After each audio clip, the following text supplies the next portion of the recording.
ગાયને ચૂપચાપ આ એક વસ્તુ ખવડાવી દેજો. આ નાનકડું કાર્ય તમારા જીવનમાં આખું વર્ષ ધનવર્ષા કરાવશે અને તમારે ક્યારેય પાછું વળીને જોવાની જરૂર નહીં પડે. હા મિત્રો, પૂરા 752 વર્ષ પછી મકર સંક્રાંતિ પર એક અત્યંત અદ્ભુત સંયોગ બની રહ્યો છે. જો તમે કોઈને પણ કહ્યા વિના અત્યંત ગુપ્ત રીતે ગૌમાતાને આ એક નાની વસ્તુ ખવડાવી દો તો તમારા 7 જન્મોના પિતૃદોષ, ગ્રહદોષ અને વાસ્તુદોષ ક્ષણભરમાં દૂર થઈ જશે. જીવનના તમામ દુઃખ, તકલીફો અને પીડાઓનો મૂળથી નાશ થશે અને ઘરમાં એટલું ધન આવશે કે તેને સંભાળવું મુશ્કેલ બની જશે. ગૌમાતા અને મકર સંક્રાંતિનો સંબંધ. શાસ્ત્રો અનુસાર મકર સંક્રાંતિ એ માત્ર પતંગ ઉડાવવાનો તહેવાર નથી, પણ પ્રકૃતિનો નવો હિસાબ શરૂ થવાનો દિવસ છે.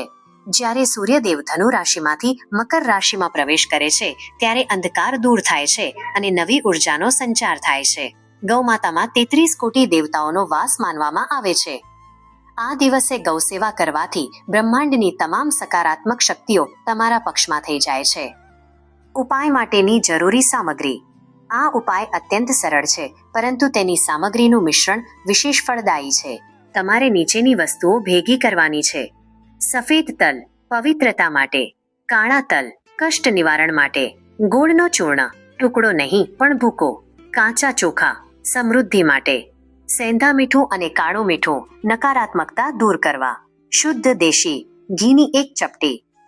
ઉપાય કરવાની સાચી રીત અને કડક નિયમો. આ ઉપાયની સફળતા તેના નિયમો પર આધારિત છે. 1. બ્રહ્મ મુહૂર્ત. મકર સંક્રાંતિના દિવસે વહેલા ઉઠી સ્નાન કરી મૌન ધારણ કરો. 2. ગુપ્તતા. કોઈની પણ સાથે વાત ન કરો, મોબાઈલ ન જુઓ. આ કાર્ય ચૂપચાપ કરવાનું છે. 3. સમર્પણ ભાવ. મનમાં એવી ભાવના રાખો કે હું કંઈ માંગવા નહીં, પણ મારા કર્મો સુધારવા જઈ રહ્યો છું. 4. સીધો સ્પર્શ. આ સામગ્રી થાળીમાં નહીં પણ તમારી હથેળીમાં રાખીને ગાયને ખવડાવો. જો ગાયની જીભ તમારી હથેળીને સ્પર્શ કરે તો સમજી લેજો કે તમારા દુઃખ સ્વીકારાઈ ગયા છે. 5. મૌન પ્રાર્થના.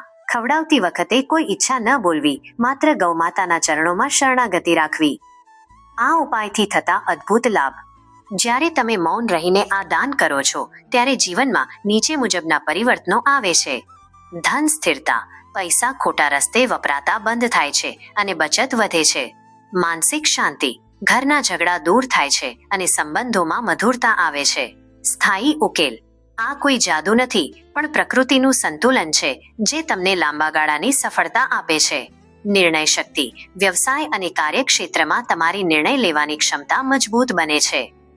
ઉપાય કર્યા પછી ક્યારેય અન્નનું અપમાન ન કરવું અને ખોરાક વ્યર્થ ન ફેંકવો.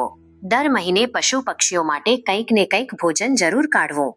જો તમને આ માહિતી ઉપયોગી લાગી હોય તો આ લેખને લાઈક કરો અને કોમેન્ટ બોક્સમાં ભક્તિભાવ સાથે જય ગૌમાતા અને જય માં લક્ષ્મી જરૂર લખજો.